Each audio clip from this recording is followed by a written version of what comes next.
பேய்களும் சூனியங்களும் இருக்கும் 3 ஆபத்தான கோயில்கள். இந்த கோயிலுக்கு தனியாக மட்டும் போயிடாதீங்க.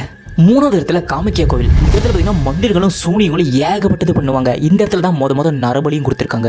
சதியோட யோனி விழுந்த இடமா தான் இந்த இடம் இருக்குது. அதனால தான் இங்கே பெண்ணுறுப்புக்கு தினமும் வழிபாடு நடக்குது. இந்த கோயில் உள்ள நீங்கள் நுழையும் போதே பயங்கரமான ஒரு இருட்டோட இருக்கும். அந்த கோயிலை பார்க்க நீங்கள் ரொம்ப அமானுஷமாக ஃபீல் பண்ணுவீங்க. அதிக மந்திரங்களும் தந்திரங்களும் மாயங்களும் நடக்கும் ஒரு கோயிலில் இந்த காமாக்கியா கோயில் 3வது இடத்துல இருக்குது. 2வது இடத்துல கல்கத்தா காளிகத் கோவில். இந்த இடத்துல ரொம்ப முக்கியமாக அந்த காலத்தில் சொல்லப்பட்டதுனால நரபலி, அதாவது மனிதர்கள் நரபலி கொடுத்துருக்காங்க. இங்கே இருக்கிற காளி பார்த்தீங்கன்னா ரொம்ப உக்கரமாக இருப்பாங்க. அவங்களோட நாக்கு பார்த்தீங்கன்னா தங்கத்தில் இருக்கும். இவங்களுக்கு 3 கண்ணு இருக்கும். அந்த 3வது நெத்திக்கண் திறந்துச்சுன்னா ஏதாவது பேரழிவோ இல்லை நாசமோ ஆக போதுன்னு அர்த்தமாமா. சதியோட வலது கால் விரல்கள் விழுந்த இடம் தான் இந்த இடம். இந்த இடத்துல பார்த்தீங்கன்னா ஏகப்பட்ட மந்திரங்களும் சூனியங்களும் நிறைய பண்ணுவாங்க. அதுக்கு ரொம்ப ஃபேமஸான இடம் தான் இந்த இடம். அதனால் இந்த கோயிலுக்கு நீங்கள் தனியாக போகவே கூடாது. முதல் இடத்துல கால பைரவர் கோயில். அந்த காலத்தில் இந்தியாவில் இருந்த எல்லா மந்திரவாதிகளும் தந்திரவாதிகளும் இந்த கோயிலுக்கு வந்து பல பூஜைகள், பல மர்மமான பூஜைகள் பண்ணுவாங்க.